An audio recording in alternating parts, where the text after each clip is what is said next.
Mga bro, bigating balita mula sa Singapore. Kaninang umaga lang, inilunsad ng Republic of Singapore Navy, RSN, ang kanilang pinakaunang multi-role combat vessel, MRCV, na pinangalan ng Victory, sa Street Engineering's Banoy Shipyard. Isang makasaysayang milestone ito hindi lang para sa Singapore, kundi pati na rin para sa buong Southeast Asia, dahil ang barkong ito ay simbolo ng kung saan papunta ang modern naval warfare, modular, unmanned, at multi-mission capable.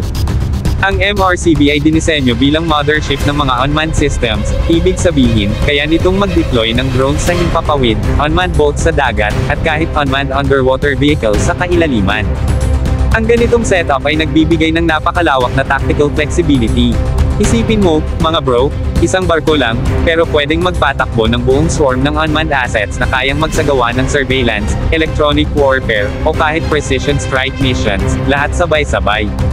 Mayroon itong mas mataas na endurance, mas malaking payload capacity, at napakataas na level ng mission flexibility.